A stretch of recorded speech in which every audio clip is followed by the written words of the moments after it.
बिस्मिल्लाहिर्रहमानिर्रहीम। अस्सलाम वालेकुम। हज़रत ज़िहाक से रवायत है कि नबी करीम सल्लल्लाहु अलैहि वसल्लम ने फरमाया, मैयत पर सबसे ज़्यादा सख्त हालत इस वक्त होती है जब गुस्ल देने वाला इसको नहलाने के लिए आता है, इसकी उंगली से अंगूठी उतारता है, जिस्म से लिबास उतारता है, सर से अमामा उतार कर जुदा करता है, इसकी रूह बेचैन होकर फरियाद करती है, इसकी आवाज़ जिन्नो इन्स के सिवा सब सुनते हैं और कहती है, ए नहलाने वाले, तुझको खुदा की कसम मेरे कपड़े बहुत नरमी से उतार, क्योंकि मलकल मौत के पंजे की तकलीफ़ से मुझे अभी पूरे तौर पर आराम ही मिला। जब इसको तख्ते पर लटाकर इस पर पानी डाला जाता है तो चिल्लाती है, ए नहलाने वाले, तुझे खुदा का वास्ता मेरे जिस्म को कुव्वत से हाथ ना लगा, क्योंकि वो जान कुनी की सख्ती से ज़ख्मी और चूर चूर हो रहा है। इसको नहलाकर कफन पहनाते हैं और पाँव की तरफ से बांध देते हैं तो रूह कहती है, ए गुस्ल देने वाले, खुदा के लिए अभी सर की तरफ से मेरे कफन में गिरा ना लगाना, ताकि मेरी बीवी बच्चे और तमाम रिश्तेदार दुनिया में आखिरी बार मेरी सूरत देख लें, क्योंकि आज के बाद मैंने इनसे बिछड़ जाना है और क़यामत तक ये मेरी सूरत नहीं देख सकेंगे। फिर जब इसका जनाजा तैयार किया जाता है, घर से बाहर निकाला जाता है, तो रूह पुकारती है, ए जनाजा उठाने वालों, खुदा के वास्ते अभी जल्दी ना करना, ताकि मैं अपने बाल बच्चों और अजीज़ों अकारब से रुखसत हो लूँ। और जनाजा उठाने वालों, मैं अपनी औलाद को यतीम और बीवी को बेवा छोड़े जाता हूँ, खुदा के लिए मेरे बाद इनको तकलीफ़ ना देना। मैं अपना घर और मालो असबाब दूसरों के लिए छोड़े जाता हूँ, अब यहाँ कभी वापस नहीं आऊँगा और क़यामत तक किसी को भी सूरत नहीं दिखाऊँगा।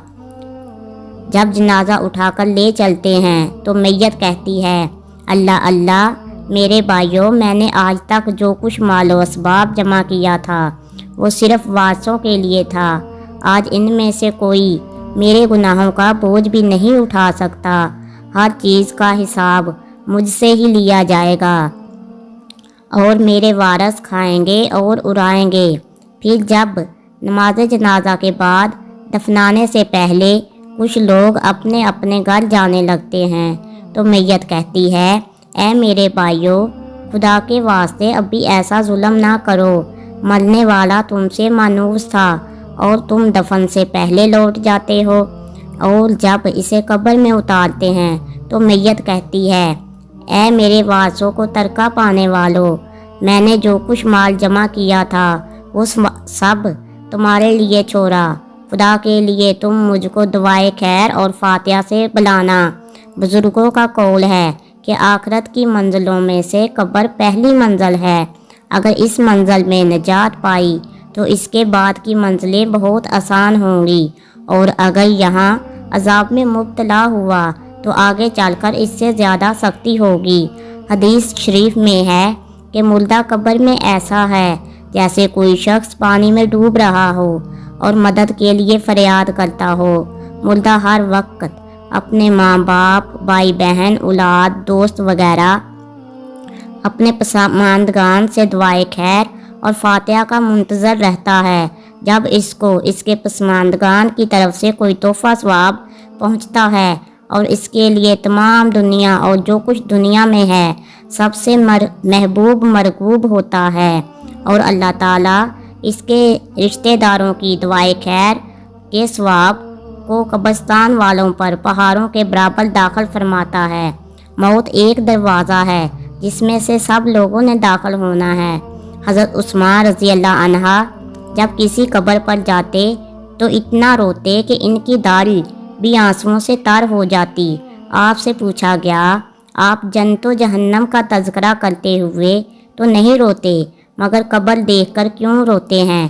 कहने लगे, रसूलुल्लाह सल्लल्लाहु अलैहि वसल्लम ने फरमाया कि कब्र आखिरत की पहली मंज़र है, लिहाजा मरने वाला इससे निजात पाए तो बाद की मंजिलें इससे कहीं ज़्यादा आसान हैं, और अगर इसकी तकलीफ़ से निजात ना पाए تو بعد کے مراحل اس سے بہت زیادہ سخت ہیں۔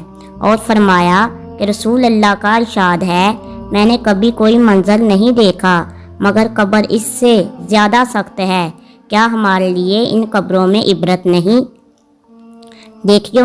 دیکھیے مالدار، فقیر، طاقتور، کمزور، سب قبروں والے دنیا میں داخل ہونے کی خواہش رکھتے ہیں، مال جمع کرنے اور محل بنوانے کے لیے نہیں، بلکہ اس لیے کہ کاش ہمیں ایک نماز پڑھنے کی مہلت مل جائے، کاش ہمیں ایک دفعہ سبحان اللہ کہنے کی فرصت دے دی جائے، لیکن اب ناممکن ہے۔ اب نامہ اعمال لپیٹ دیے گئے ہیں، روح جسم سے نکال لی گئی ہے، زندگی کی مہلت ختم ہے۔ اب ہر میت اپنے مرہون کو قبر میں پڑی ہے۔ ایک حاجت مند حضرت عثمان رضی اللہ عنہ کے دروازے پر غروب آفتاب کے بعد آیا، ابھی اس نے دستک نہ دی تھی، حضرت عثمان غنی رضی اللہ عنہ کی آواز اس کے کانوں میں پڑی۔ وہ اپنی بیوی سے شکایت کر رہے تھے کہ چراغ کی بتی موٹی ہے جو زیادہ تیل استعمال کرنے کا سبب بن رہی ہے۔